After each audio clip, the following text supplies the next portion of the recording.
Good morning, ladies and gentlemen, and welcome back to this, the second and the closing day of CANTO Connect 2, our MIDI Expo, our annual general meeting. It's the 37th edition.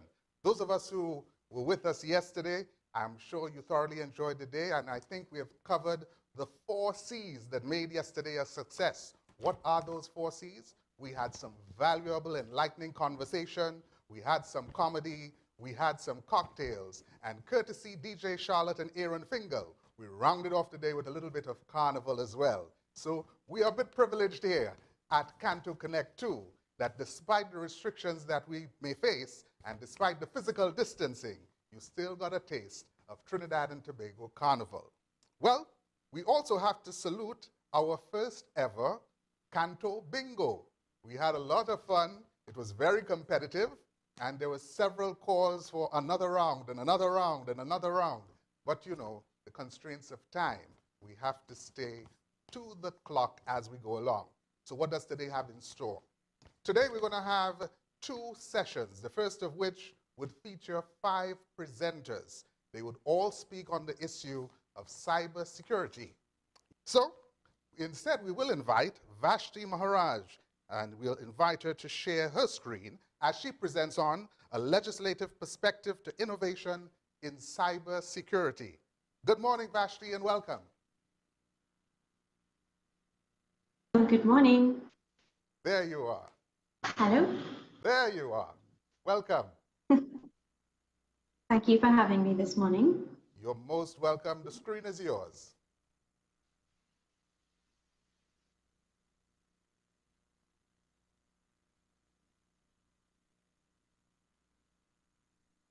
Okay, Vashti, take it away. There you go. Thank you.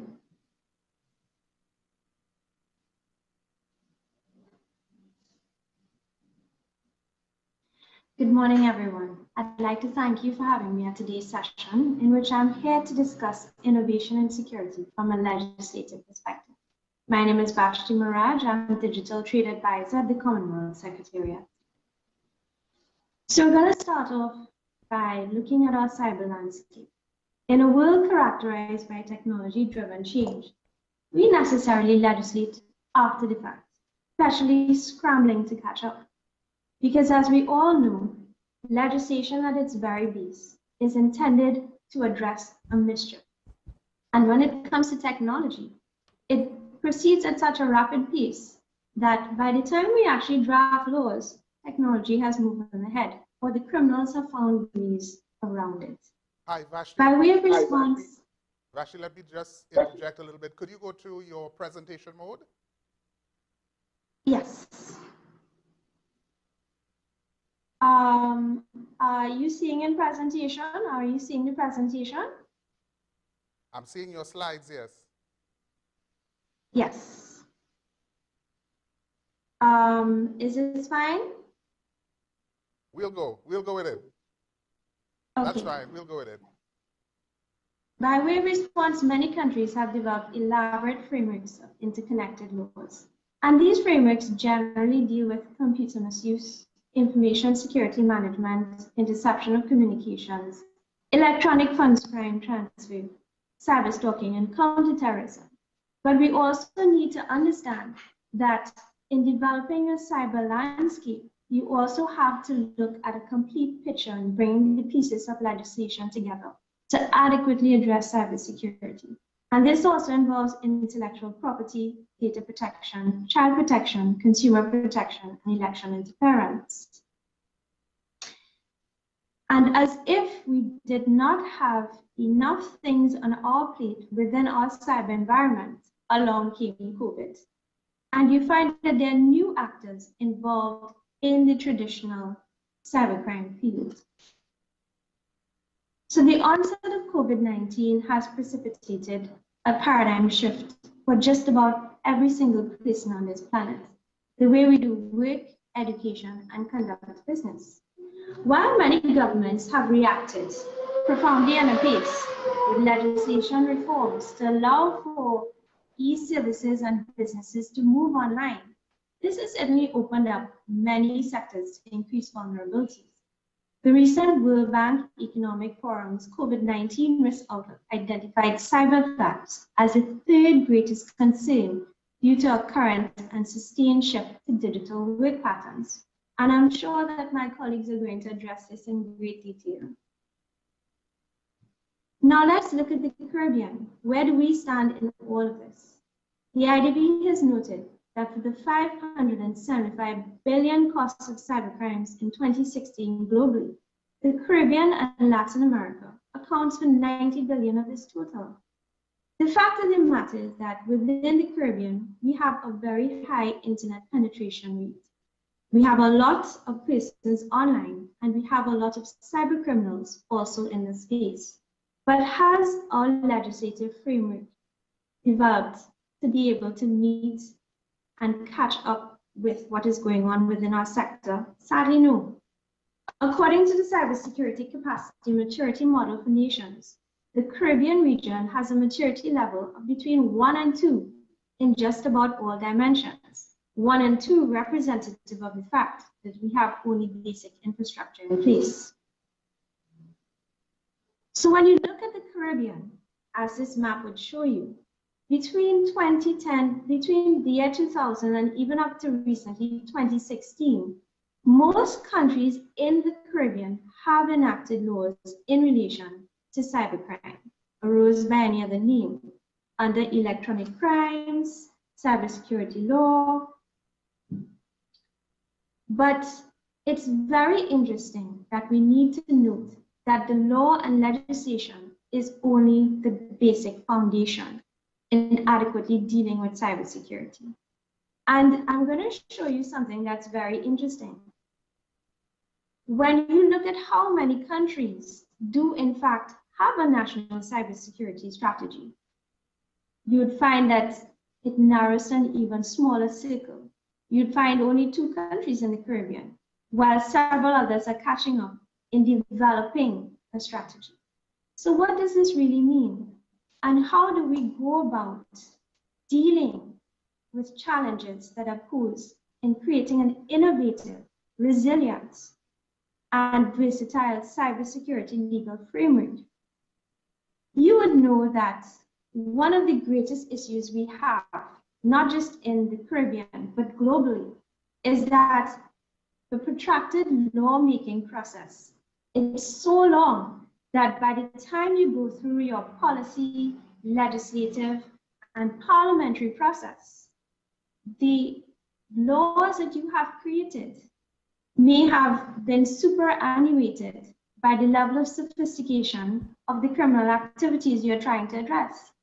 And one of the greatest flaws that we have made in the past is that we draft specific laws to deal with specific issues. For example, illegal access, illegal data interference. Vashti? But by the time, hello? Hi, Vashti. We're Hi. still stuck on your opening screen. If you go to the bottom of that screen, you should see an icon that's next to your volume, I believe it is. Your slideshow screen? Yes. Yes. Hold on for 1 second. Sure. So I am going to go to my initial screen. I am going to start again. And you can continue from right where you left off. Can you see my screen changing? Go At to all? your top, to the top on slideshow, Yes. up on your taskbar there. Mm-hmm. Go up to the top and click on slideshow. Yes. 1 second. I don't have that option. You're not seeing slideshow at the very top? No.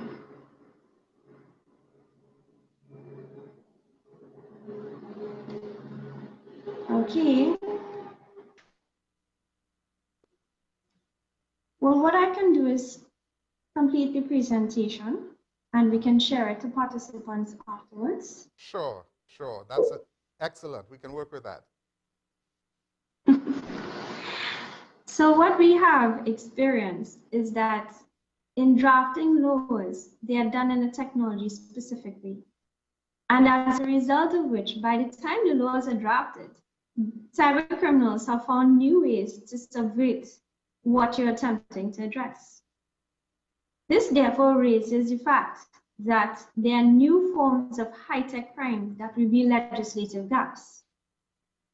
While the argument has been made within the legal field and the legal profession that every single crime that exists within the online or cybersphere is simply a way of doing things electronically and are reflected in real time, the fact of the matter is that there are new forms of high-tech crime that happens every day that our legislation has been fighting to address. For example, in our traditional cybersecurity legislative framework that I've highlighted exists within the Caribbean, many jurisdictions within the Caribbean have no provisions that deal with election interference, which is a global issue, cryptojacking, even doxing and revenge porn. We're really struggling to keep up. And in developing an innovative and resilient legal framework, it is something that we would need to do by drafting our laws in a technology-neutral manner. Many times, we seek to legislate in a draconian way by addressing something that we see as a grave societal wrong. So you'd find that we have heavy fines and grave intrusions on civil liberties. But in preparing and in looking at an adequate legislative framework, there is a need to balance civil liberties and cybersecurity enforcement. Can you imagine this? And we see it often enough. So you finally drafted the legislation, you finally captured the criminal, you take them to court, and your prosecutors and your judiciary are very, very much not au courant with exactly how to go about prosecuting and how to deal with the realm of electronic evidence, data preservation. It is something that we need to look at holistically. So part and parcel of ensuring that you have an adequate legislative framework is ensuring that you have adequate capacity for implementation and enforcement of your perfectly beautiful laws on the books. Every nation drafts its law based on its national needs because we are sovereign nation states. But at the end of the day, we tend to draft our legislation in national silos, not understanding very clearly that cybersecurity exceeds our bounds. It's transnational in nature and requires a global response. So one of the issues that we have is that what may be criminalized in the Republic of Trinidad and Tobago may not be criminalized in another country. So some cyber criminal who sits down and perpetrates an activity may not be actually punishable in that other country where he committed the crime. And that creates a very, very grave problem for the Caribbean, whereby due to disparate legal terms within our pieces of legislation, we stand the risk of becoming cybersecurity havens. And it is something that we definitely need to address. Because of the transnational nature of cybercrime, there's a need to ensure that there's adequate international cooperation mechanisms within our legislation. The fact of the matter is that many cybercrimes are committed by some perpetrator outside their jurisdiction. But in order to cooperate, many countries do not have adequate legal provisions within their legal frameworks and have to resort to mutual legal assistance treaties, which takes a very, very lengthy period of time. So how do we go about fixing this? How do we build resilient legal frameworks that are innovative and are capable of meeting our modern day challenges? We need to undertake an omnibus approach to cyber laws. And this involves consulting with necessary stakeholders within the private sector, with telecommunications operators, with academia, and even educators. Because at the end of the day, when laws are enacted and are on the books, these are the stakeholders who it impacts upon. These are the effective end users.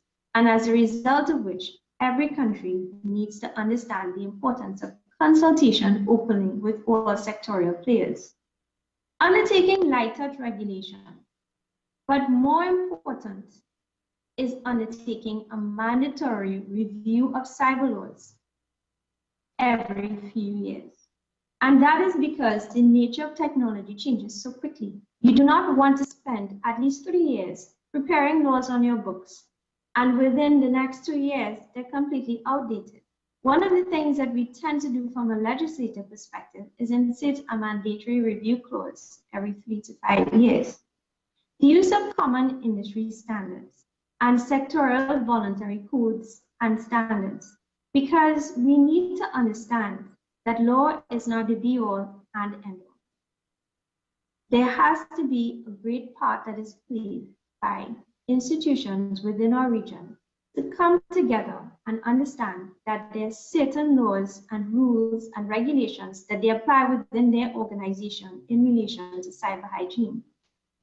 We need to undertake comprehensive cyber awareness training and sensitization.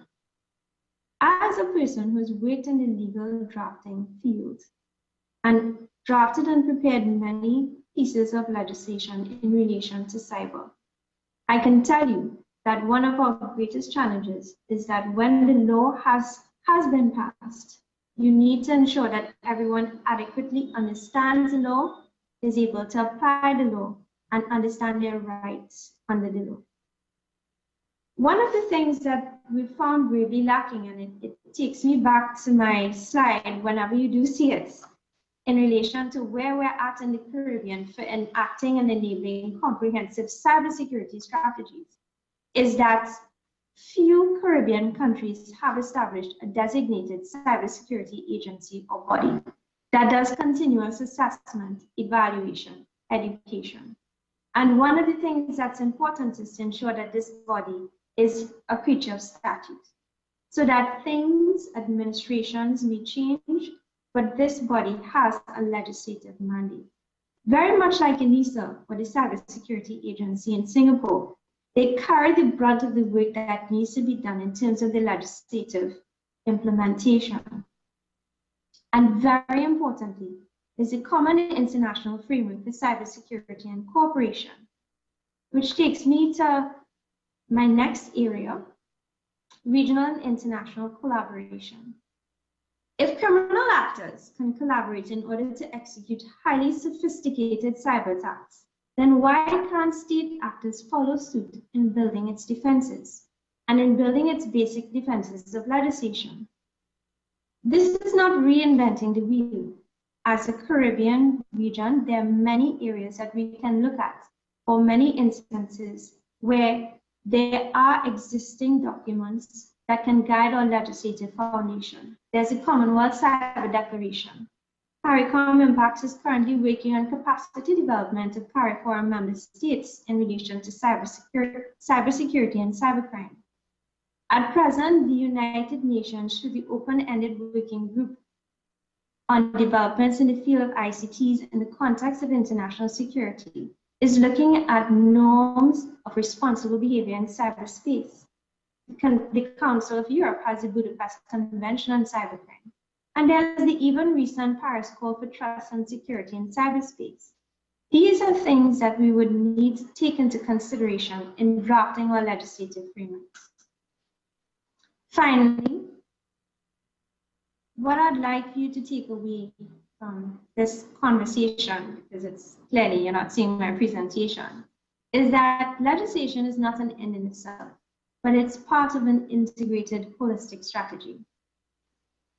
As I've indicated, in order to not become a cyber haven, we are strong as our weakest link in the Caribbean. And looking at a regional and integrated approach when it comes to legislation is absolutely critical. Cybercrime really knows no borders, and as such, it does require a global response. Most importantly, and very relevant to our present time, COVID-19 presents the opportunity to build back better and stronger foundations in law and national strategies to deal with cybercrime. I thank you. Thank you very much, Vashti, and providing us with a legislative perspective to innovation with cybersecurity. And thanks for leading the charge this morning and adjusting as we go along. For those of you who are viewing us, that presentation has already been disseminated, so you can go back to that presentation, and I'm sure you would have a couple of questions here or there. You can make a note of those questions so that when we do get to the panel discussion, we could pose these questions to our panel. We're going to move right along to the first gentleman to join us. We've heard about the legislative perspective. What about the operator's perspective? We have Mr. Delroy McClean. He is the Senior Director Business of C&W Business Cable and Wireless, and he's here to present on an operator's perspective. Delroy, thank you for joining us this morning. Thank you very much. Good morning. Apologies again. The joys of working from home and having a family to drop off at school. We appreciate the challenges. The screen is yours. So to jump right in, hopefully you can see my screen.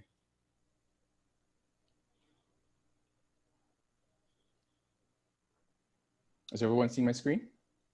Yes, we are. Oh, fantastic. So thanks, Vashti. Vashti did a good job, really good job of setting the legal framework and some of the challenges. And just to put into context what she's going through and what we're all going through, I wanted to touch on scaling, if you will, the size of the problem and how it is that we have to look at it as a telco and the associated challenges. We all know, relatively speaking, we're little but with Talawa, as we like to say in Jamaica, but the Caribbean itself is small relative to the rest of the world. And 43 million people, Spanish and English speaking, makes up a very large diaspora of persons across the group, which contribute to how it is that we see traffic within our region. Those 43 million people actually do a very good job on the internet side. We enjoy 60% internet penetration within the region and 77% mobile penetration within the region. So high levels of usage, and this is very considerate if you look at the fact that not everyone is of the age or consent to use the internet. So to have 77% mobile penetration is a really large population of the 43 million. Within that as well, we see where more than half of the Caribbean are on social media. This is measuring only those persons who are of a legal age to use it.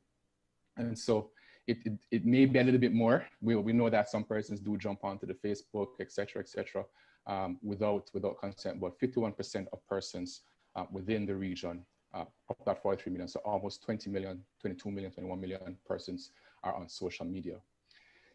This is pre-COVID.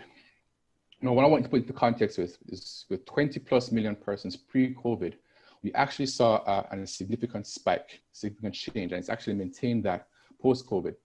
In fact, we've seen where traffic across our networks have increased by more than 30%.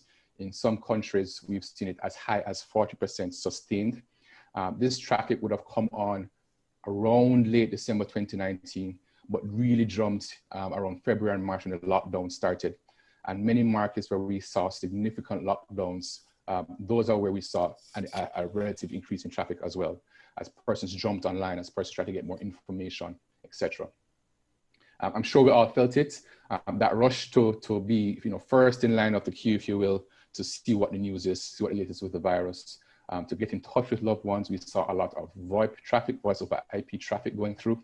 So the network traffic was truly unprecedented. For us as a telco, what this meant was not only looking at that 30 to 40% increase, right? But looking at how it is that we ensure that the network stays up during that time, which meant doubling our capacity to make up for that 30 to 40%. So whereas you're seeing 30 to 40%, on our side, for redundancy, we're seeing 60 to 80% to ensure that we can maintain that traffic. Additionally, we saw a significant rise in online social interactions. Social media, yes, but also your text-to-text, your WhatsApp, VoIP calls as a part of social media as well. Those were significant. I'd say WhatsApp would have been the most significant increase we saw. In fact, more than 50% increase in social interactions happened during this time. And of course, the number of devices. We've seen where lots of students, lots of kids, lots of parents trying to get the tablets, trying to get the mobile phones, everyone trying to get online. And in fact, one thing we noticed was with the increase in the number of tablets and the demand for those tablets, what lots of persons didn't realize is that many modern mobile phones are actually more powerful than modern tablets. And so it created challenges in terms of how it is that these devices connect and their impact and their load on the network. Just as a quick example, I want to share with you for two countries, for Jamaica and Trinidad, where pre-COVID we would have seen number of mobile phone connections for Jamaica at 111% penetration, meaning many persons had more than one device. Some persons had as many as 3 devices. And in internet penetration, that's your fixed broadband, also at 55% per user. And this is significant if we're looking at a population of almost 3 million people and what that means when it is that we hit levels such as a 30 to 40% increase. And Trinidad is no different. With almost 2 million people, 136% mobile penetration, as well as 77% internet penetration. Trinidad is actually a really, really big user on the global stage relative to most countries across the globe. And if you bump that up 30 to 40%, in fact, for Trinidad, it's closer to 40%, we can see what that impact is on a telco network. In keeping with this, we have to look at, again, the devices I mentioned earlier, these devices and social interactions, that penetration, that level of intensity in terms of what it is that we want to do online during COVID, during 2020. Where is your data? And typically, we're going to see the data in your hand. That's primary. During COVID, the number of mobile devices, as I said earlier, increased. So what we have as our content, information about ourselves, our online banking, food delivery services, purchasing from overseas, all those things happened primarily in the palm of our hands. Many users switched to apps. Those persons who weren't comfortable before suddenly became very, very comfortable using apps. And so our data ended up in the palm of our hands, but also in the cloud. If you're shopping on Amazon, if you're communicating via email, Zoom, a lot of what we did, a lot of what we do on a day-to-day basis during COVID happened in the cloud. We all know about the challenges that Zoom had back in the day when it just had that initial rush, challenges with not only security, but also load. We also know impacts of companies such as, I'm so sorry, it's let me. Issues companies such as Microsoft Azure, as Amazon Web Services as well, in terms of their load in the cloud and what that data means. Facebook has been and continues to be the center of data privacy and data privacy interventions from regional governments for data in the cloud. Finally, work at home. This, I would have to say, provides or presents one of the greatest risks that we don't truly understand or we don't take into consideration as businesses day to day. With students at home, with parents at home, all on the same network, sharing the same data, sharing the same links, we're not constantly cognizant of what risk that faces or what it poses to our data in our hands or in the cloud. While you're watching Netflix, while we're using VPNs and all these different softwares to get around things, the data at home is at risk. And so how it is that we protect each other, how it is that we protect our neighbors, how it is that we protect ourselves is key to looking at data at home. We've seen where we a dramatic rise, I would say between 30 and 50%, depending on the country, in terms of the number of risks per devices per home, right? Because you can see where they're trying to contact or different botnets or viruses, etc. in the cloud are trying to contact people where they are. So that's a major risk for us.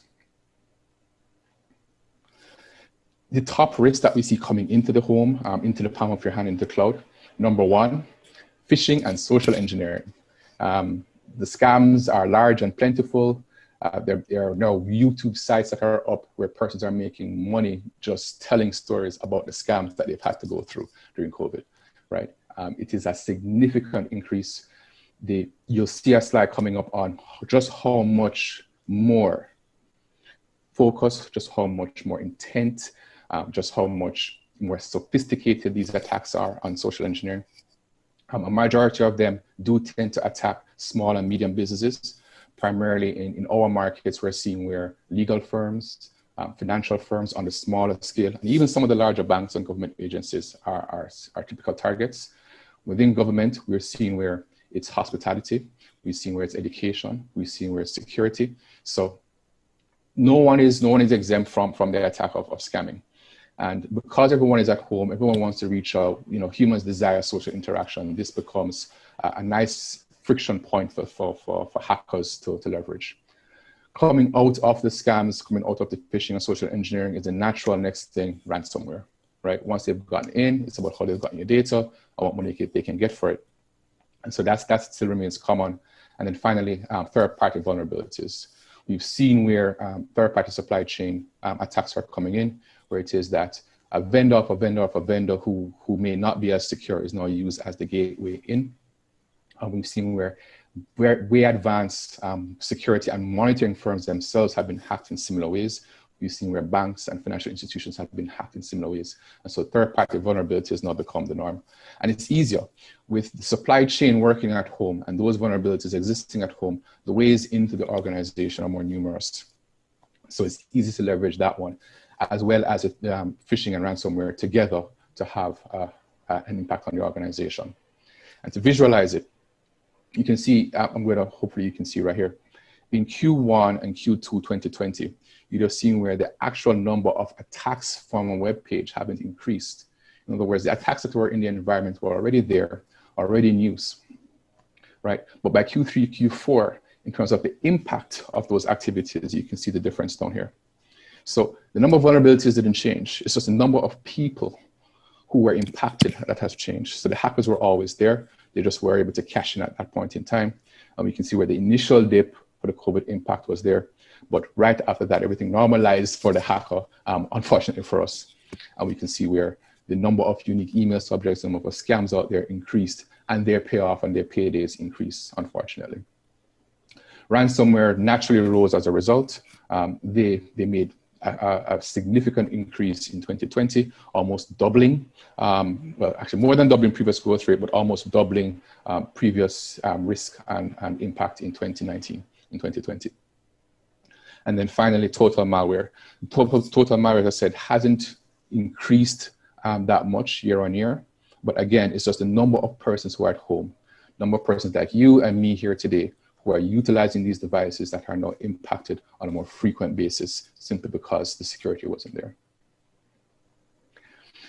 How do we combat this? Well, we have to go back to basics. And basics actually should never leave the mindset of a security advisor. So we have to protect ourselves by default. We have to assume, just like life insurance, that something can go wrong. And if you're like me, I get annoyed every time a life insurance agent contacts me for a policy. But I do know as a family man that it's important, so I have to purchase. I do. It's the same thing for security. Protect it. You don't want to be in a situation where you don't have it and you need it. We have to raise the awareness. This is probably the most challenging thing that we need to do, and we have to continue trying. But security is complex. What's a hacker? Who's a hacker? What's ransomware? How can they get in? If they got in this way and I have my antivirus, why didn't it work? So public awareness is a major challenge, but it comes through us. It comes through the organizations that inform our employees, keep them educated, keep them advised, and at least reduces the threat. This is not about mitigating all threats. It's about mitigating most threats. And speaking of mitigating most threats, it's about increasing and improving our security baseline. If it is that we are speaking with our staff, speaking for people, speaking with our backline vendors, our IoT chains, or supply chains, improving that baseline, raising the security level up for everyone is going to be the best thing. Finally, we have to look at our AI-based mechanisms, how it is that we can auto-learn. So new vulnerabilities come out every day. What can we do that's automated to quickly detect, respond, and react? For us at K-Brown Wireless, we've done this by focusing first on our people, using our teams, our rapid response teams. We've also integrated security seamlessly in our business and residential services. In particular for our business services, for remote work, we've come up with new solutions such as distributed workforce that integrates security by default. It is a mandatory feature for all our business customers. For all our connectivity, our customers also have access to built-in integrated security solutions at no additional cost for most of them. And so that allows us to raise the baseline. And finally, at our core network, we've of course beefed it up, not only in terms of capacity, but in terms of how it is that we can respond, mitigate, and attack if we have to. And finally, we did this in a way that says, hey, we don't have to tell every single person what that security profile is. We have to make it easy. We spoke about the education, how it is that we do that. Security has to be integrated. It has to be easy. So it has to be easy to access, easy to deploy, and easy to manage, which means we have to take that load off our customers.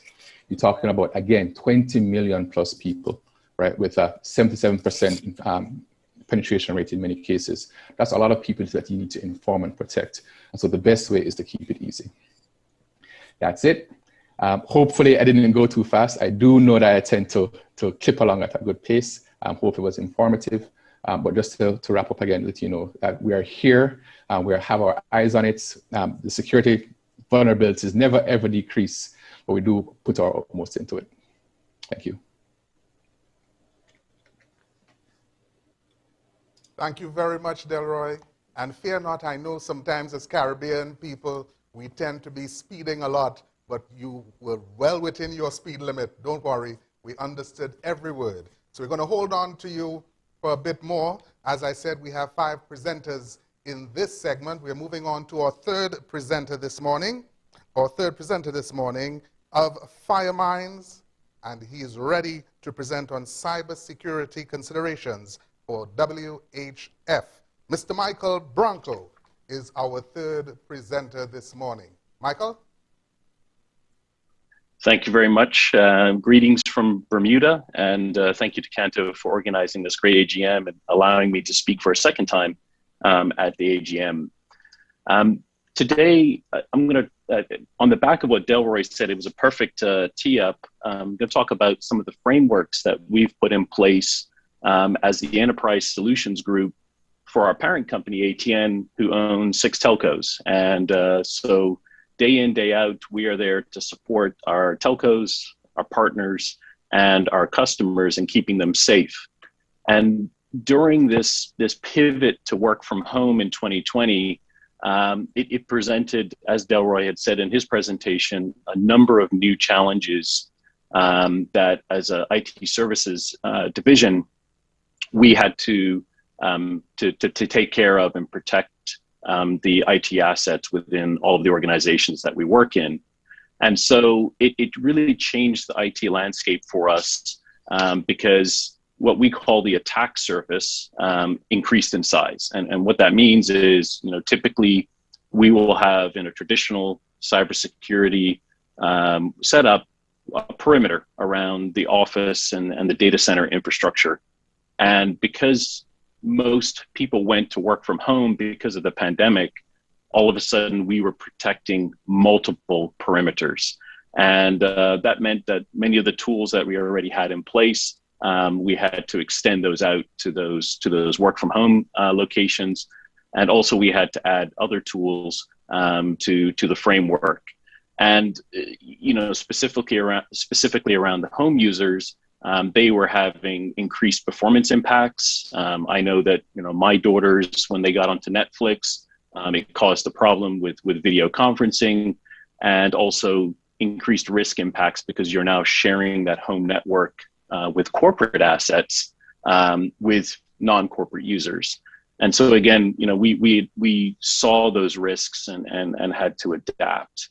And so the other thing that came to mind as well is we see increased legislation across the Caribbean around, privacy information protection acts, personal information. And again, that presented a whole new set of challenges because, we were seeing PII, personal information, being handled in work from home. And we had to make sure that that was protected as well. Okay, so we have lost Michael for a little bit. We're getting him back into the room. So as soon as we do have him secured, we're going to go back to Michael in just a bit. But we're going to move on to the next presenter who is standing by. That's Mr. Ricardo Marques. He's going to discuss a bit about AI and smart technology in cybersecurity. So that's his area of expertise. So we're making sure that Marques is ready to go. And there he is standing by. Ricardo, are you there? Can you hear me? Yes, I'm hearing you loud and clear. Good morning, all. It's nice to meet you. Should I start presenting already? Should I kick it off? You go right ahead. Screen is yours. Okay. Okay. Give me just a second to transition into the slide modes, and we'll address. Let's see if this moves perfectly here.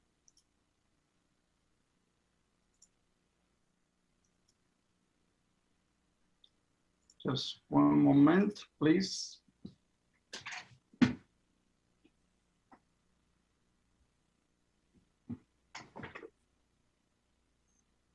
Supposed to be seeing a screen at this moment.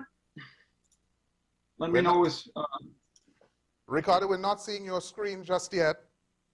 Okay, give me just 1 second. So you can check the video on your end. Yeah.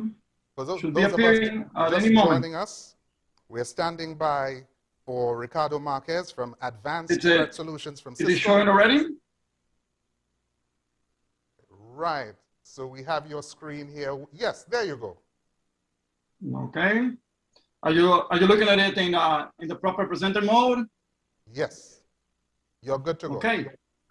Okay. Thank you very much. It's nice to meet you. My name is Ricardo Marques. I work with Cisco as a security architect for cybersecurity.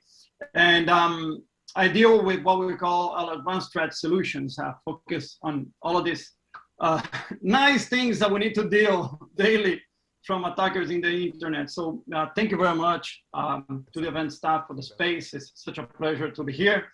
And let's go ahead and start our discussion, which is bringing the aspects of artificial intelligence and machine learning, which is a subset of that, into our daily struggle here.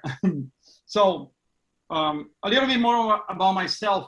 I've been working with security for the past 20 years, totally dedicated to that. As such, I have a lot of pride to work with Cisco to help develop these security architectures. I also represent what we call the Talos engineering group in Latin America, which is our research and development team at Cisco, a world-class set of really interesting assets regarding people, infrastructure, our technology. So these guys drive all of the secure development at Cisco and the understanding about attacks. So I also get to talk to you about that usually. So let's dive right in. And well, since the topic is artificial intelligence, the first thing to notice that we're seeing the shift in the use of complexity regarding attacks. And you guys at the end of the spectrum of being governments and customers and corporations also feel that in a technical aspect on the day-to-day basis.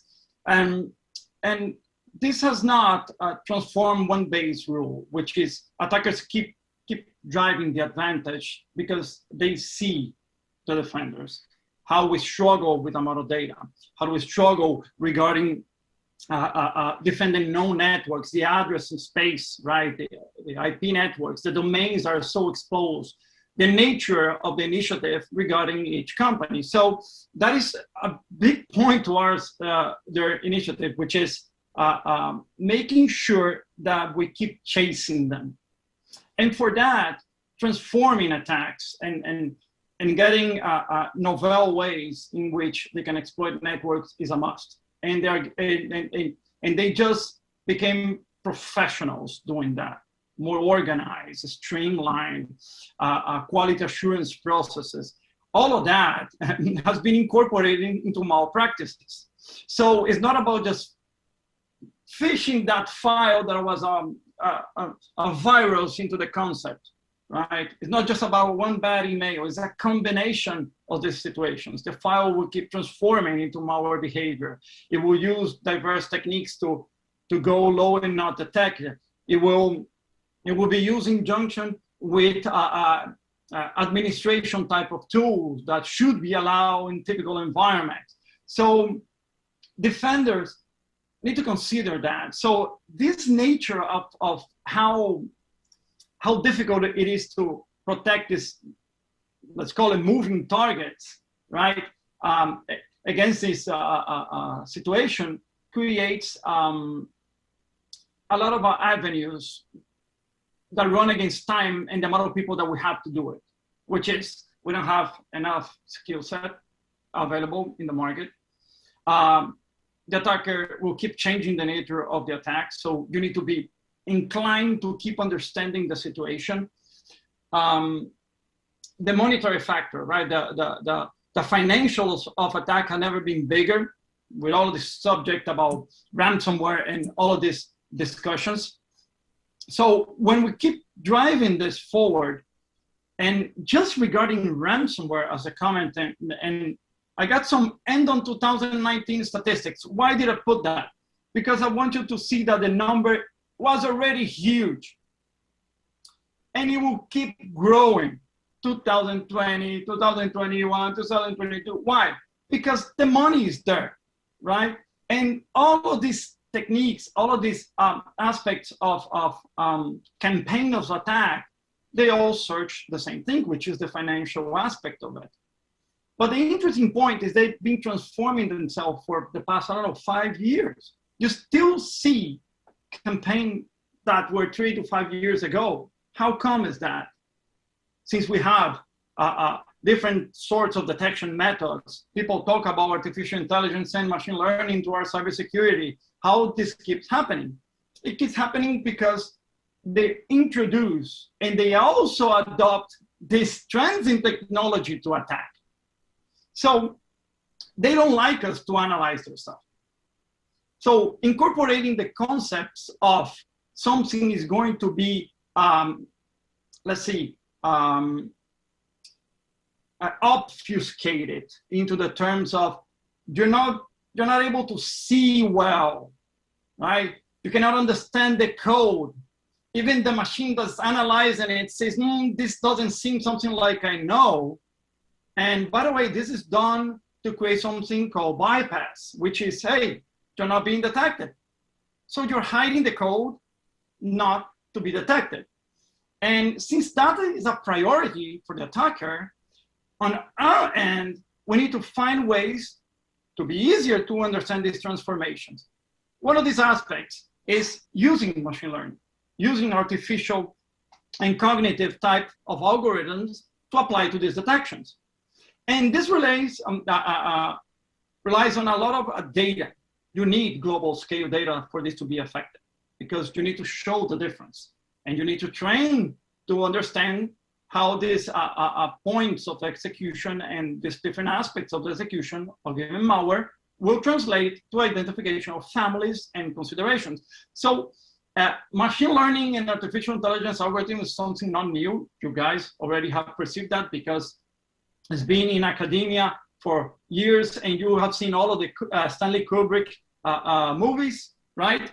But the idea of gaining traction in our industry is highly relevant because it came with the demand to try to help with people that first don't have skill set.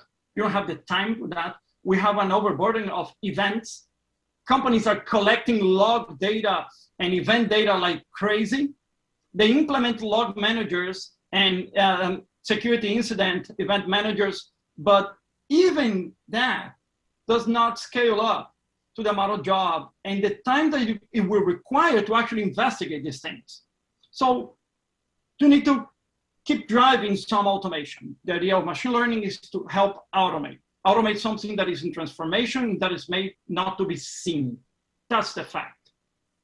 But much more than that, when we're trying to talk about this, the option related, as you see there, to build better actions and technologies advanced are taking customers' interest. So people started to think that this is like, oh, we reach machine learning. There's nothing more we can do. We can sit back and relax and start thinking about how I'm going to deal with all of these events, and that's it. Machine learning applies not only to positive type of detections, also learns to applies to learning how an incident is happening, to recognizing traffic in networks, to dealing with support tickets, to dealing with line management, right? Attendance and line management. So when we focus on cybersecurity, one interesting point of machine learning is the adversarial machine learning attacks. So we have these classifiers. That is what help us to teach the machine learning decision algorithms how something is of interest.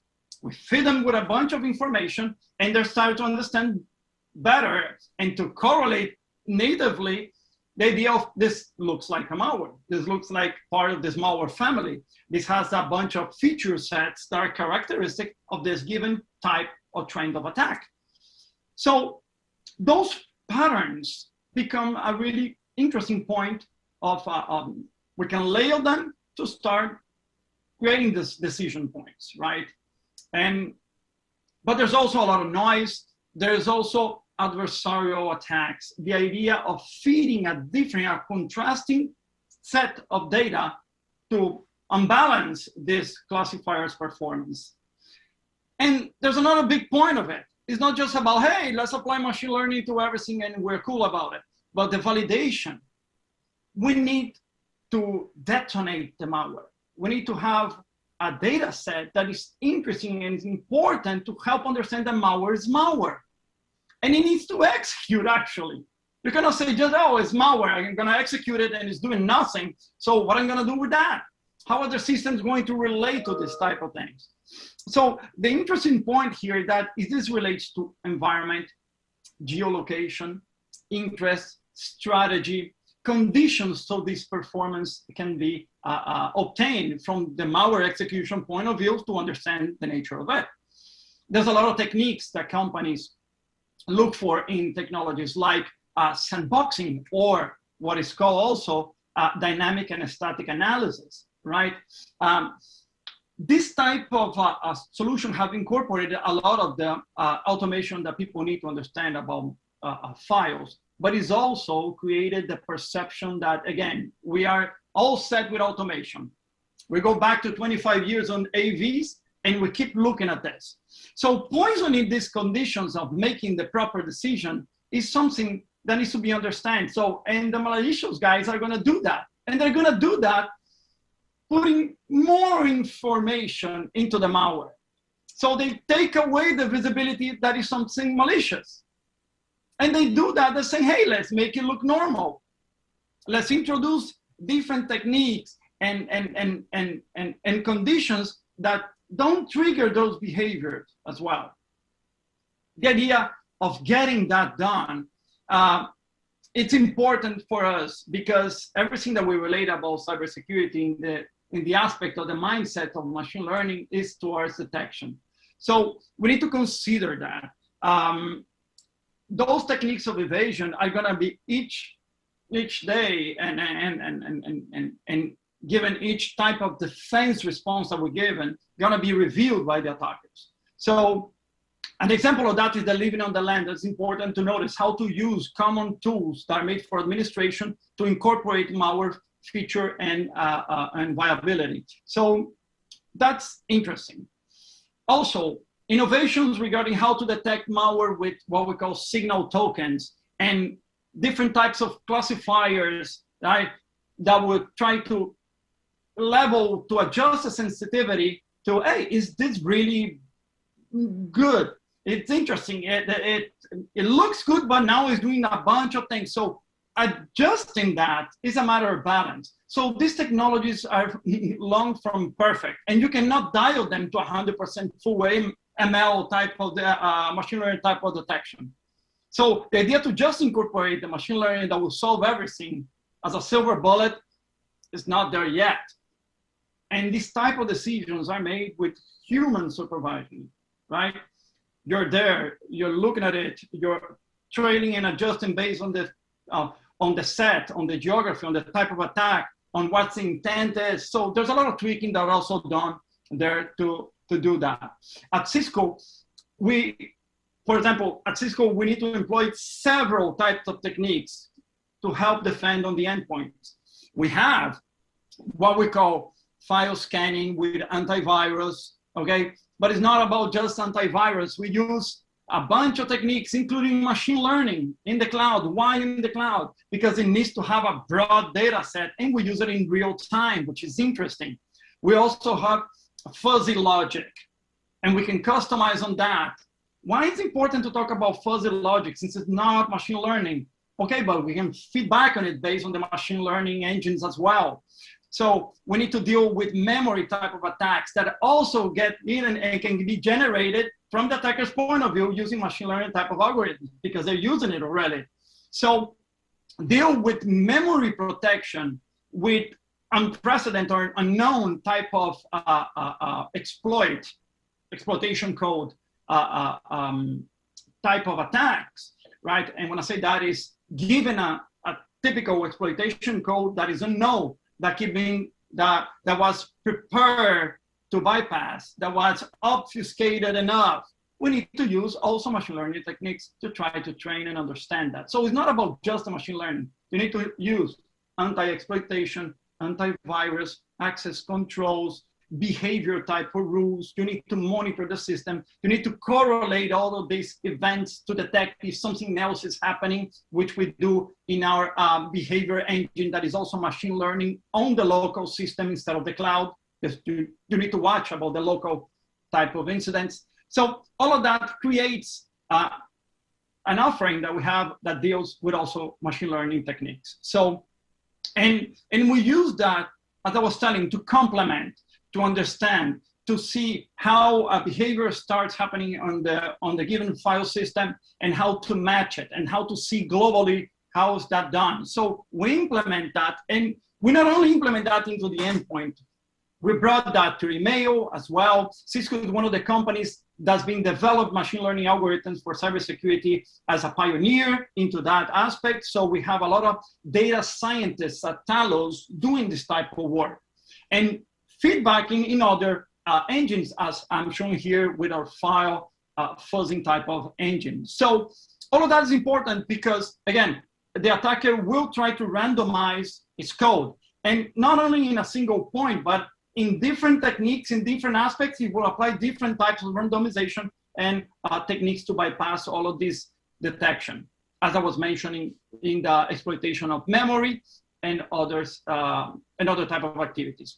So just to wrap it up in the next minutes, I wanted to talk that nowadays, one of the most interesting things that companies rely on is static and dynamic analysis, which is known as sandboxing. Detonating the malicious or suspect sample within a virtual space. So you can see what it does. We do that at Cisco as well. We have this technology, it's called Cisco Malware Analytics. It's there to extract the feature sets of this specific type of samples, right? Malicious or suspicious samples, and to make a determination based on that. The interesting part is we not only do it locally, we do it in a global scale continuously. So we're constantly feeding our machine learning algorithms to understand that. So machine learning is not something that you can do just on a little scale by yourself and that's it. You can start doing it, but you will rely into better and better data. So that's important. And having technology that feeds into this level of visibility creates an important aspect of it. Why? Because you want to monitor what these malicious attacks do at the lowest level possible.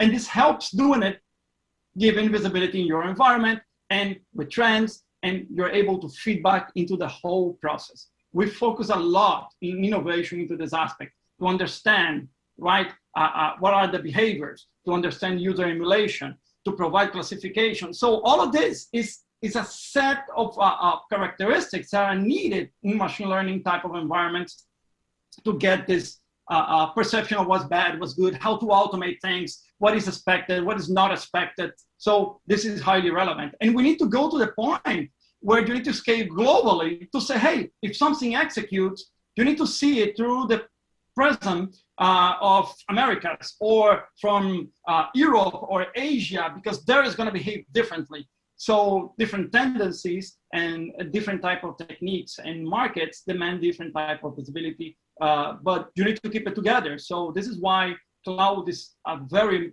very important aspect in collection and classification of malicious data. Doesn't matter.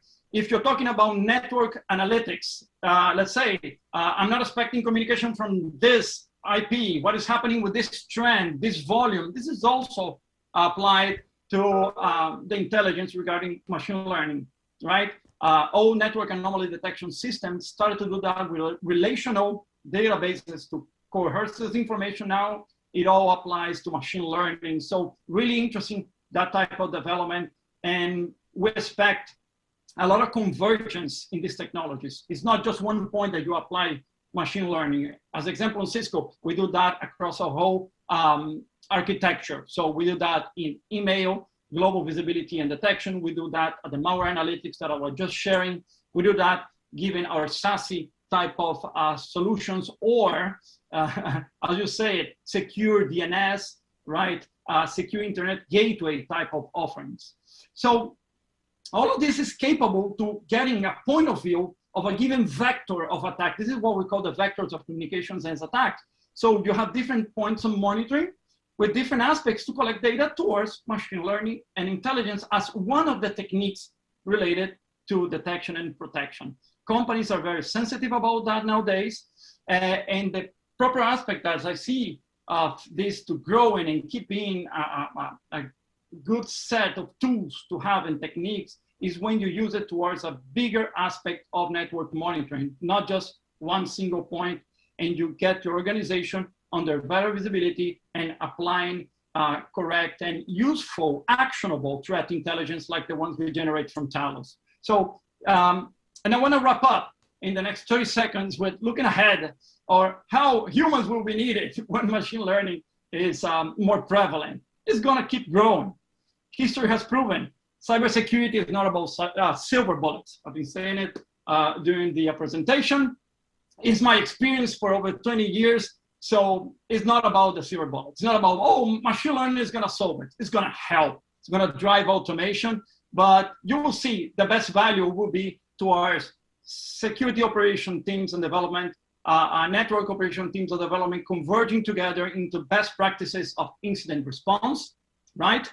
Creating a better posture, driving ahead these strategies and conditions for your network to be better protected. This generates the highest impact in defense.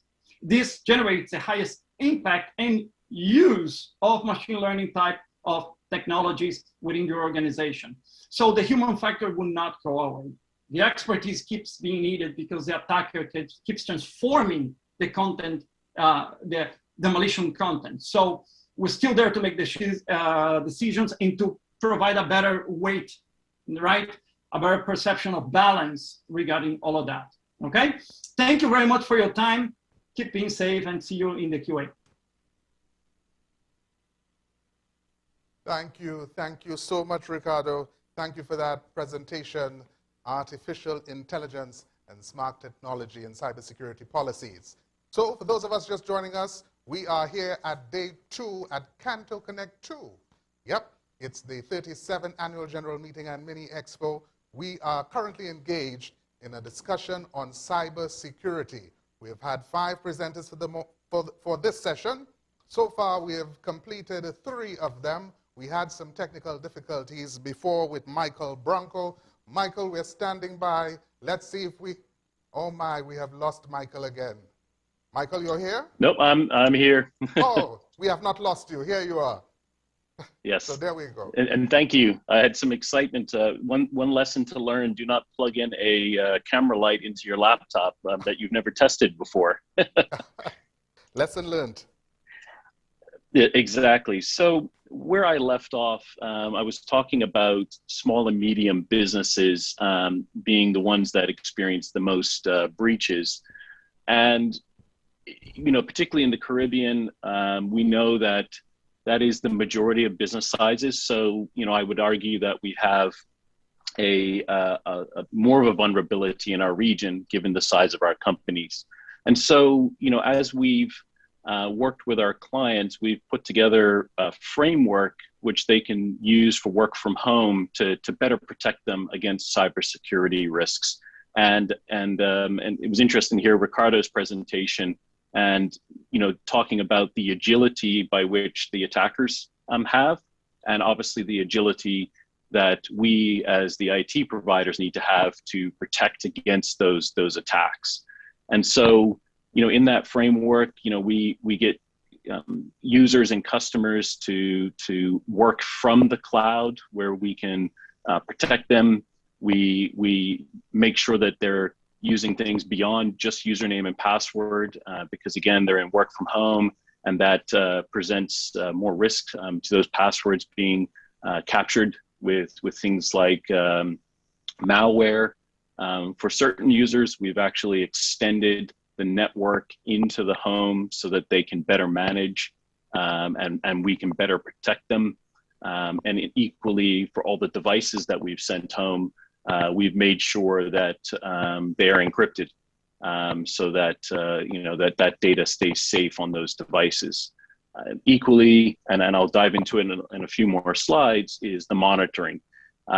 Constantly monitoring those environments, those computers, what we call endpoints in the technical world, and using our network operations centers armed with security operations tools to again be constantly monitoring the type of traffic that's going across the telco networks and through the endpoints as well. And then I'll show you a really great tool that we like to use called Security Scorecard, which constantly gives us like a report card like I had from my school days to tell us how we're doing and making sure that we're keeping on top of these things. And then the final piece is the users. I always say to my tech teams, 50% of technology is the users. Don't forget about them. And our chief of security, Rich, he does a great job in doing training and awareness around cybersecurity, because a lot of time that's where the vulnerability is, somebody clicking on an email link that they shouldn't have. And so I won't have time to cover it today, but it's also an important dimension of the framework is training those users to be aware of the risks, be able to spot phishing attempts, and constantly providing them information of new risks that may be out there so that they're also keeping your IT environment safe. So one thing that we've done, well, I would say we've noticed with some of our users is we had some customers who hadn't yet pivoted to cloud, and so they were using more traditional IT and keeping servers and computers in the office. And so when work from home came upon us during the pandemic, that became very difficult for those customers to pivot. And in some cases, those customers just took those computers home and tried to set them up there and work from there. And we had to put a lot of time and effort in to get those customers operational. Now, conversely, we had other customers who were already fully cloud, and we were receiving emails and phone calls from these customers saying, thank you so much for making it so easy for us to work from home, because they were using things like our virtual desktops. And so they were able to log in from anywhere securely and were able to work. And you can imagine that, in the IT world, we usually don't get thank yous. We only get noticed when something goes wrong. So we were quite pleased that the customers noticed that the investment they had made into pivoting to the cloud had paid off and allowed them to be agile, particularly during the pandemic. So what we also had to do, as I said, and I'll show you an example of this, is for those who were using our Citrix virtual desktops, that allowed us to keep the data inside our data centers. We have data centers in Guyana, in Bermuda, and Cayman, and across the region, and also in public cloud like Microsoft Azure. So we were able to keep that data within the virtual desktop, and it made our job easier to protect those users. And it also meant that they could use any device to work from home. And it really gave them the ability to adapt when they had to go to their work from home. Equally, we had to evolve beyond username and password for a lot of users, and our chief information officer rolled out Okta, which is a multi-factor authentication. And basically what that means is when you log into any application within our cloud environment, and I have it there on the screen, everything from Office 365 through to Salesforce to my expense reporting tool, I would type in my username and password, and then I would get a ding on my device, which would check that that's me logging in. I would say, yes, that's me trying to log in. And that's the additional factor, the multi-factor or the two-factor authentication. And that became really important in work from home, because a lot of users we saw within our customer base would get phishing attacks that would click on a link, and then next thing you know, their Office 365 account was compromised, and they were sending out more spam and phishing attempts from their inboxes. And we were able to put a stop to that quickly by using multi-factor authentication to, again, provide different sets of tools to protect our customers and our users internally. So that became very important. The other one, which we did for a few users, and I was one of the first, is, as Delroy mentioned in his presentation earlier, the challenges of work from home. And that's juggling kids, that's kids doing homeschooling. They're soaking up bandwidth from their iPads, or they're watching Netflix when they should be at school. And so that, puts a strain on the network. And so what we did is, using Fortinet, we actually rolled out endpoints, devices into those home networks.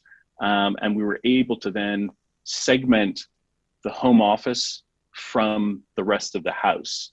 And, it wasn't that expensive to do that. I mean, basically we're talking about a router that maybe costs $500, and it was configured to talk back to our cloud environments and our data centers. And so at that point, we were able to better manage and extend our network into those home environments for key users, and protect them, and also manage that network so that they weren't fighting for bandwidth, and it would actually limit some of the non-work bandwidth during working hours, so that you could do a conference call and not worry about the kids doing homeschooling taking up all the bandwidth. Equally, it allowed us to do an extra level of protection within that home environment. And one of my favorite stories was, my wife is also a CEO, and we were sharing a home office, and she had received an email, was probably hadn't had her coffee yet, clicked on the phishing email, and luckily the Fortinet device that we had put into the home office actually stopped that right at the point that she clicked it, and it prevented her potentially falling victim to a phishing or malware attack. And again, we were able to protect that home office network beyond kind of what you would normally be able to do, because we simply extended the SD-WAN, the network, to that environment. And we're seeing more and more customers wanting to do that and actually bolster up their home office setup, because they figured this is something that's there to stay. Now, the other critical part, and Ricardo was actually touching on this, the need for constant monitoring. So we had always had a security information manager. We ended up upgrading that in 2020 to the Fortinet Security Information and Event Manager. And that allowed us to constantly monitor all environments, data centers, the endpoints, the laptops that were sent home, any of the cloud applications that we were using, for example, in Microsoft Azure. And we were able to see a holistic view of our IT landscape as it's now distributed over public cloud, private cloud, data centers, and work from home offices. And that really gave us a lot of extra protection. And so, within that monitoring, our security operations team, for both our internal users, all 1,800 ATN employees, and then our external customers, we were able to monitor that on a constant basis. And another interesting story is when we rolled out the SD-WAN to my home office, the moment we hooked it into the security monitoring, and our security operations center in the NOC was able to see all of the activity happening in my home office, I received a phone call straight away. And our security operations manager said, look, I think we got a problem in your home office. I see 2 devices that are sending data out of your house every 5 minutes. And we're worried that you may have something in that home network that may be compromised. And so we were able to dig in very quickly in a matter of hours and figure out what was shipping that data out. Luckily, it was a false alert. What it actually was it was my Ring security cameras that I have set up around the house. And what they do is they obviously record footage, and then they copy that up to the Ring cloud. And so our security monitoring system hadn't seen that before, thought it was a problem, and we were able to alert on it straight away. And, that was a great example of something that, wasn't malicious, but we were able to see new network activity happening across our IT landscape that we had never really seen before. And that became really important, a few months later when we saw the SolarWinds hack that happened. And we were able to go in and check our customer environments that we monitored to make sure they either didn't have SolarWinds, or if they did we see any of that day one activity that signaled that they may have been compromised. And happy to report that nobody was compromised in our networks across the region. But we again had this tool available to us so that we could monitor for these, what we call a 0 day, the first day of something showing up in the internet. Then I had mentioned one of my favorite tools in the cybersecurity tool set that we like to work with is a product and a company called Security Scorecard. And this is something our chief of security rolled out for us.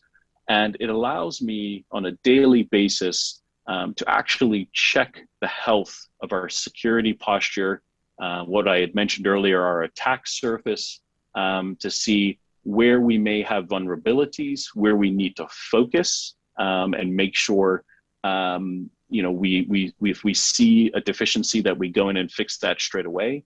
And so, we're constantly getting this report card. We tie this into what we call penetration testing, which we do on a weekly basis. And we test all of our cloud systems to make sure they have no new vulnerabilities. And again, it really has changed. When I got into IT 25 years ago, it was all about putting a moat around your IT infrastructure and putting a strong perimeter. But now it's so much more. You have to be constantly monitoring and adapting and using artificial intelligence to help you detect new types of attacks and respond to them very quickly. Then final slide for me, this was a really important one for me, particularly. I'm originally from Bermuda and supportive of our government. And we in our software development teams had to jump in and help with developing some new tools for the Bermuda government. And one of those tools, was a vaccine management system so that we could, as a country, get the vaccines rolled out, manage that efficiently. But that also set off an alarm in my mind around cybersecurity, because the level of health data and personal information that is sitting in some of these digital government solutions that we've built, we wanted to make sure that the same framework that I showed you earlier of cybersecurity tools was protecting this highly critical information and application for the Bermuda government. And so, more than ever, I thought that from a cybersecurity perspective, that, having the right tools to protect not only work from home, but some of these new applications that are out there that contain such critical information, it was very important to make sure that we were using those tools and constantly evaluating their effectiveness and making sure that we were doing a great job.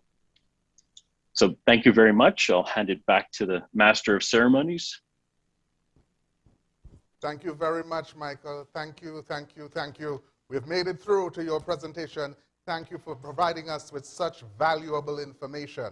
I did in fact say we have 5 presenters. We have 4 presenters who have already contributed to the discourse of cybersecurity. Now it's a time for a call to action. And the person who is going to issue that call is the Director of Caribbean Affairs and Development of the Internet Society, Shernan Osepa, no stranger to the CANTO family. Shernan, are you there? Yes, I'm here. Let me just share a slide. I just have two slides that I would like to share with you. Okay, I think you can see my slide, right? Yes, that's right. We can see you. Yes, okay. So basically, what we have been doing today and also yesterday, we have been focusing on 2 main areas. We have been talking about how can we ensure that the internet continues to grow. For example, all the presentations that we saw regarding, let's say 5G, they, in one way or the other, they are focusing on access. So we have been talking about access technologies. We also spoke about spectrum. So in one way or the other, spectrum is necessary in order for us to continue to get a much bigger internet. So the focus is how can we make sure that the internet continues to grow. So, and the second aspect that we have been talking about today is more how can we ensure that while we are connected, I mean, people trust the internet, people can continue to use the internet without being scared. So we would like to ensure that people trust the internet. So we see 2 big areas here. We see, let's say, the internet needs to continue to grow. So that's internet growth. And we also see how can we make the internet bigger or stronger. And this is exactly what we have been doing at the Internet Society. So if you look, given that we are here at CANTO and talking, I mean, I'm on a panel on cybersecurity, we have like 5 projects that we are focusing on with respect to security. But given that we are at CANTO, I would like to focus a bit more on those that are relevant for the CANTO community. The first one that I would like to focus a bit on is what we call the manners. Manners stands for Mutual Agreed Norms on Routing Security. So if you look at the internet, basically we are using domain names and we are using routes to go from one particular network to the other. So if we would like to have a much safer, trusted environment and trusted, let's say, internet, then we need to make sure that the domain names are secure. When I'm trying to get, for example, Wendell.tt, I don't end up by Teresa.org, something like that. So there are mechanisms in place how we can solve that. But I'm not going to focus on that right now. With respect to the routing part, we have manners.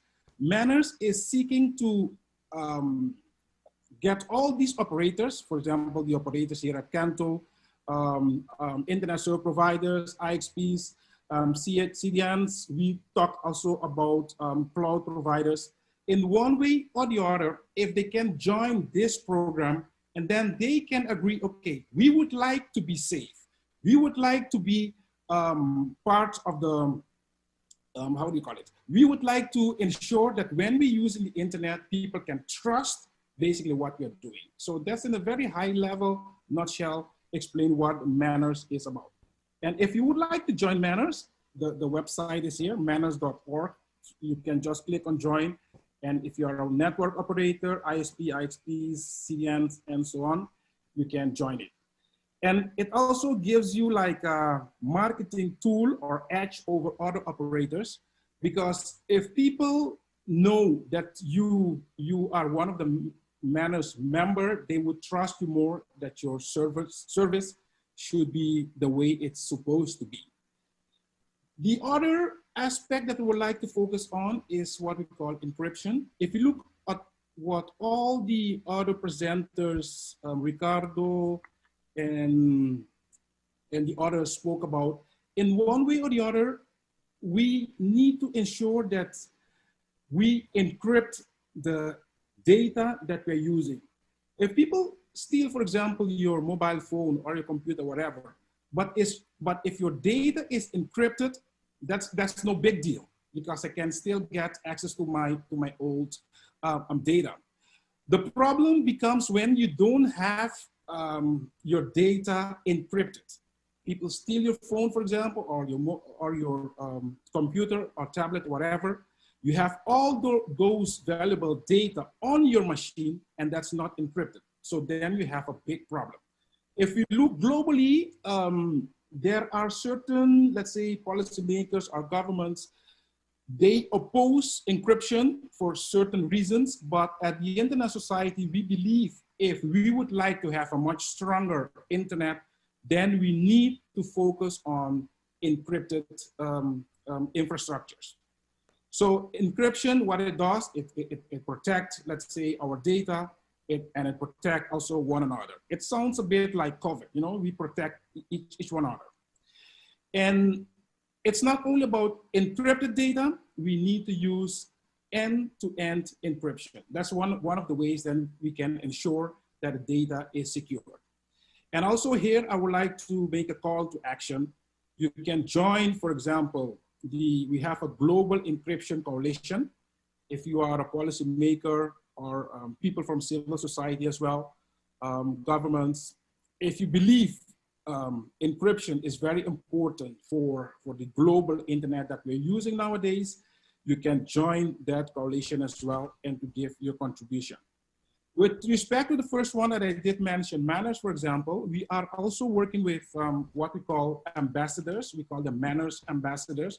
We would like to have people in the region get trained in manners discussions, and then they can be like ambassadors helping network operators, ISPs, and so on and so on. So that's basically what I would like to share with you, a call to action. We have seen great presentations, but we need also to go beyond that. We need to make sure that we protect the internet. If people lose trust in the internet, then we have a big problem. Right now, for example, you see everything is online. This particular meeting, we are doing it online. So we need to protect the internet. And these two mechanisms, manners and encryptions, are just two of the other ones that we can use to ensure that the internet continues to be a safe place where all of us can work without any problem. Thank you very much. That's it.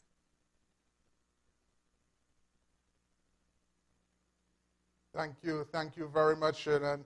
Your call to action has been heard. My friends, this rounds off our presentations for this segment. We do have a question or two. I know we are a bit pressed for time, but we're going to try our very best to have at least a question or two accommodated. For those of us who may have concerns, who may not have had placed those questions in the chat, we can have our presenters proceed to the networking lounge and you can have a conversation with them. Let's go to our first question. Albert Daniels, nice to have you here logged on, my brother. His question is directed to Vashti Maharaj. The question, are you aware of any regional initiative to maintain a legislative tracker keeping updates of the state of development and putting into force of different pieces of cybersecurity and related legislation in the various countries of the Caribbean? Vashti, are you here? I am, and it's quite an excellent question and very timely. At the Commonwealth Secretariat, we understand the importance of knowledge sharing, particularly when it comes to laws, regulations, and policies, because it leads to greater harmonization and uniformity of legislative approach.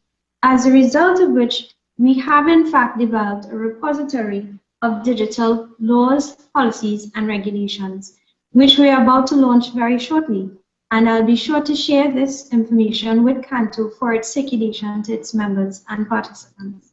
In addition to which, you'd find that the Organization of American States has been very active within the Caribbean region, and through the Inter-American Cooperation Portal on Cybercrime, they have sought to list the legislation in relation to cybercrime within the region. And I believe that through their interaction and the activities with member states, they also seek to update it actively. I hope this answers your question, Mr. Daniels. Thank you very much, Vashti. I have begged of the producers to squeeze in one more question, and they have obliged.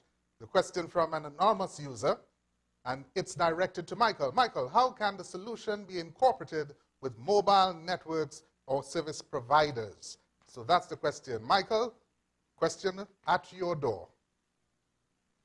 Great, thank you very much. It's a great question.